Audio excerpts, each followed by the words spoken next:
નમસ્તે દર્શક મિત્રો, મારું ભાવેણા ચેનલમાં આપનું હાર્દિક સ્વાગત છે। ભાવનગર નાગરિક સહકારી બેંકનો સન્માન સમારોહ યોજાયો હતો।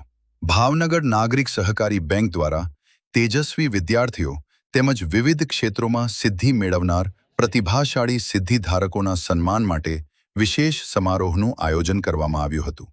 આ પ્રસંગે ઉત્કૃષ્ટ સિદ્ધિ મેળવનાર વિદ્યાર્થીઓ અને પ્રતિભાઓનું સન્માન કરી તેમને પ્રોત્સાહિત કરવામાં આવ્યા હતા। આવા સન્માન સમારોહ થકી યુવાનો અને વિદ્યાર્થીઓને આગળ વધવા માટે પ્રેરણા મળે છે। અહેવાલ હર્ષભાઈ રાવલ, ભાવનગર।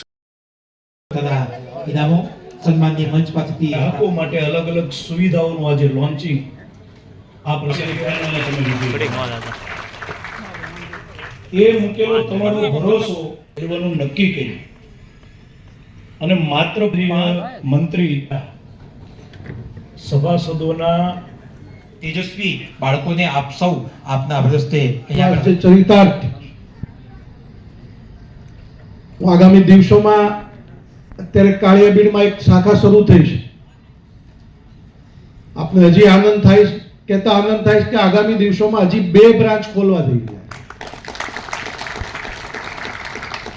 ભરોસાને ઊણા ન ઉતરવા દીધો, એટલે કે સાચ અર્થમાં ચરિતાર્થ કર્યો।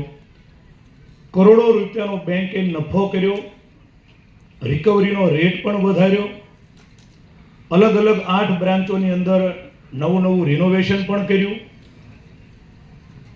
આ રીતે પાર્ટીના કાર્યકર્તા જ્યારે કોઈ પણ સંસ્થામાં જતા હોય છે ત્યારે સમાજને કેવો ફાયદો થતો હોય છે એ આ નાગરિક બેંકે સૌ ભાવનગરની જનતાને બતાવ્યું છે।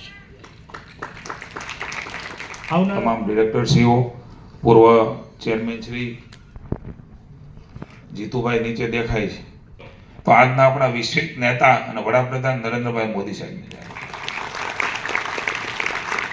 કેટલી સેવાઓ અહીંથી આપણે જોઈ એમ હવે ઓનલાઈન બેન્કિંગમાં આપણે વ્યવહાર કરી શકવાના છે। જે રાષ્ટ્રીયકૃત બેંકોમાં એ પ્રાપ્ત થતું હતું, હવે નાગરિક સહકારી બેંકને પણ એ પ્રાપ્ત થવાનું છે। 8 જેટલી શાખાઓ ધરાવતી આપણી આ બેંક અને 216 કરોડની થાપણ, 147 કરોડનું ધિરાણ, એટલે ઉધારને જમા બધું બરોબર રાખ્યું છે। કારણ કે અમારા ઓડિટર અહીંયા બેઠા છે, અમારે કામ ઓડિટનું આવે છે તમારા ભાગે। પણ સારો ને કુશળ વહીવટ થતો હોય તો સ્વાભાવિક છે કે રાજ્યની સરકાર પણ એમને સહયોગ કરતી હોય। અને સદભાગ્યે મને પણ આ મોકો મળ્યો ત્યારે તો હું બેંકનો